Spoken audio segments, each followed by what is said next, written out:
It's not the Caribbean. It's not the Maldives. It's gorgeous. We absolutely love the island. We love it so much we stopped traveling and stayed for 5 months. If you travel, surf or live in a van, you want to see this place. Let's go through our favorite places on the island. The dunes of Corralejo are by far our favorite place. It's a huge area in the north of Fuerteventura that looks just like a desert. The dunes end right at the ocean, forming this kilometer-long wide beach. And depending on the conditions, the beach can be everything from a great place to surf with a beach break to flat water that just looks like you're in the Maldives. It's a great place for watching the sunrise and the sunset. Right at the coastline of the dunes of Corralejo are our 2 favorite beaches in Fuerteventura. Flag Beach right next to Corralejo and Playa Alzada at the southern end of the dunes. We stayed most of the time there because, for one, it's incredibly beautiful. This water is insane, look at it!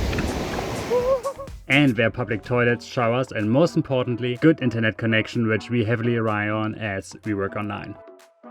Cofete is probably the wildest place on the island, with a raging sea on one side, a mountain range on the other and an endless sand beach in between.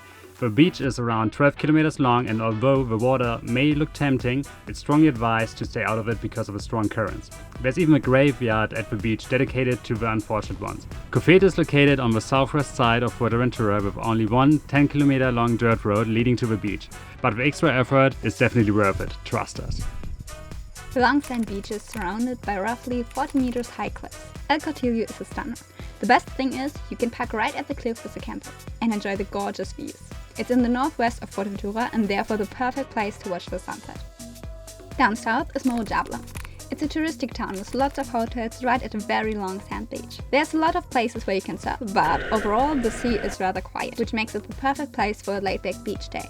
And if you want to work on your tan, that's the place to be. Playa de Barca is best visited by high tide. That's when the lagoon fills up and the long sandbar becomes visible. It's in the southeast of Fuerteventura and very well known under wind and kite surfers, since the yearly World Championships take place here.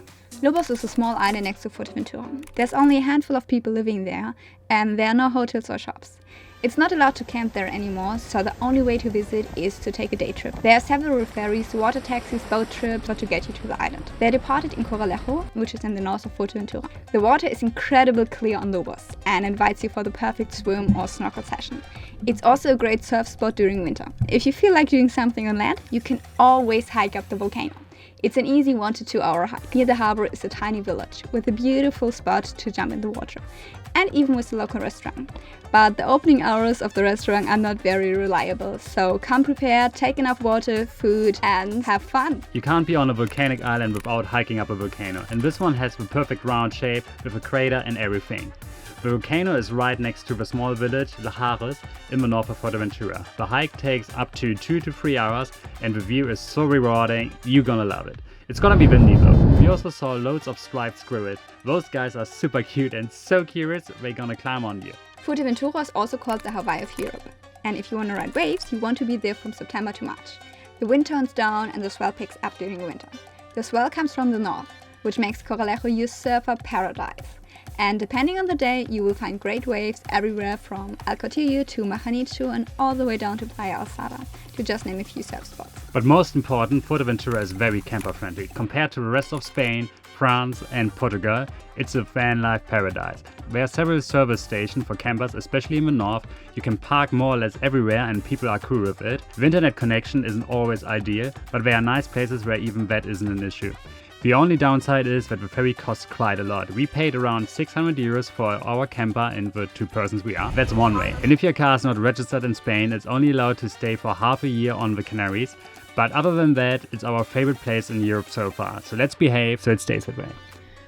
Overall, we can highly recommend Fuerteventura. The south is probably the most touristic part, and the north has more of a laid-back, small circle town vibe. And the sun shines all year round. While the wind picks up in summer, which is amazing for kiting and foiling, in winter the swell picks up, which makes the north perfect for surfing. And to get from one side of the island to the other side of the island, it's roughly 3 hours by car, which makes it super easy to see it all.